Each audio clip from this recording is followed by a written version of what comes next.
As a business, we always need to be building awareness to generate leads and convert those leads into sales. Content marketing helps businesses by inspiring, educating, entertaining, and persuading our potential customers who we are and what we do.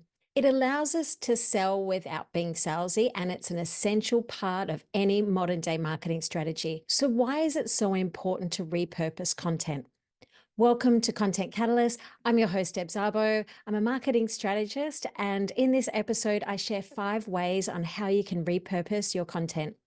It's not about what it is, it's about what it can become. Dr. Zeus. Content marketing is sharing valuable information in a written, audio, video, or an image format, and it can be presented as long form or short form, preferably both. You want to get your content that you've made into hands of more people to help tell your story.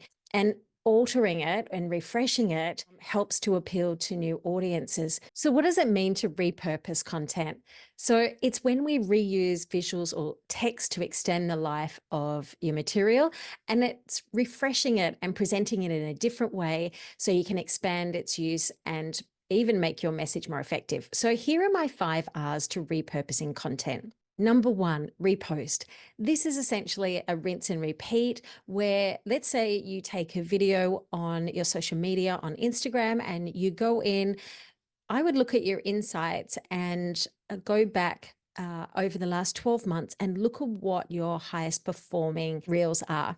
And from there, you can then re-upload that same video. You can refresh the text, of course, in it, but essentially you're repurposing that piece of video with the same content. You might ask, well, what won't people have already seen it, especially if it was a high performing post? Yes, the chances are. Also, the chances are of people not remembering it are very high as well. I wouldn't necessarily go back a month ago. I would go, say, 3 months or more back into your archive reels.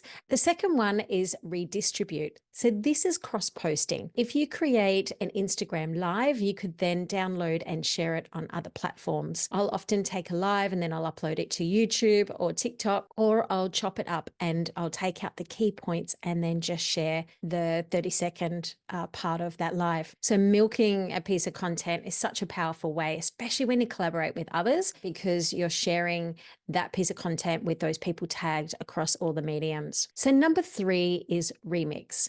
So this is where you take the same content and then you refresh it and you add different music, different text, different captions to give it a new lease of life. The most effective way on how you do this is by building a good content library. So having a content library is one of the best investments that you can make in your business. Now, that's whether you get someone professionally to come in and take new images or videos, or you build up your own content library. I'm a massive fan of doing both, and I will pull out content and reuse it from 3 years ago. And in fact, I did it this week in a campaign that I'm doing. So when you are creating a content library, I always look at creating evergreen content. So look at your wardrobe if you are about to do a shoot. I wouldn't have people turn up in big jumpers if you want to use it all year round, same as I wouldn't have them in little sleeveless tops as well. So think about if you want to use your content throughout the year, is having it evergreen, people wearing non-branded clothes, and also just neutral tones that don't stand out, they blend in, and that will give extended life to your videos. The other thing that I do as well is I actually will make seasonal content. So for example, if it's summertime and you're by the pool and you want to create content by the pool, then I can pull that out each summertime and use that. Same as if it was winter and I'm doing fireplace shots and things. Number 4 is repackage. Content theming allows you to tell one story 20 different ways across different mediums, and it's really powerful because you get to speak to people based on their preferred learning style and their platform. So I'm a visual learner, so I would probably respond more to a video. I would also respond better if I heard it on a podcast and then I saw it on your email and then I saw it on your videos. I would start with my long form content. So that's, say, a podcast, and I record my podcast. So that way I've got a YouTube video. I then strip the transcription out to write a blog and then continue that theming across my emails and then create content using that theme for my short form media, such as reels, stories, and carousels. So, number 5 is regenerate. And this is where you take the same piece of content and add it to something else. So, for example, let's just say we had some B roll clips, and B roll is literally video clips of people, places, and product without talking. And so, let's just say we had a 7-second clip demonstrating something, and then we might stitch that together with 7 to 20 other clips to create a reel to tell a story. Now, and I do this all the time as well when I have a good content library, and I'm doing it this week for a campaign. I've actually taken a blog that I've written and I'm adding that to a book that I'm writing at the moment. So this is where you have an opportunity to regenerate the same piece of content, add it to something else to extend the life of that content. So what about time sensitive and outdated content? I've had professional videos created in the past. You get a beautiful package of an about us, a sales video, a product video, and then all of a sudden somebody leaves or you don't have that product, and then that 1-minute video becomes essentially redundant. So how do we extend the life of those videos without it costing you a fortune? Well, one of the things that I always do is when I get professional videos made like that, I ask the videographer to give me the B-roll shots separately. So that gives me a content library to use for reels and things down the track. And then I also ask for a non-music bed version. And the reason I do this is because I can take that 1-minute video, pop it into CapCut, and then I can snip it out the bit in the middle where that piece of content is no longer relevant. And I can then add a new music bed to it, add new captions, and off I go. But if I've got a music bed attached to a talking head video, it makes it so much harder to do that. If you ask your videographer for that non-music bed version in the beginning, it'll make it so much easier to chop it up. Now, also, if you've taken the content and you've created a video, then I always recommend using a video editing app to edit your videos so you can do that. Because if you say edit in Instagram, then you put the music bed on it, you can't snip it up that video like I just said. So that's just something to be aware of. Okay, so how do I make my content repurposing part of my workflow? Well, I start by creating an annual content planner. I break it down each month, considering the campaigns or launches that I'm doing.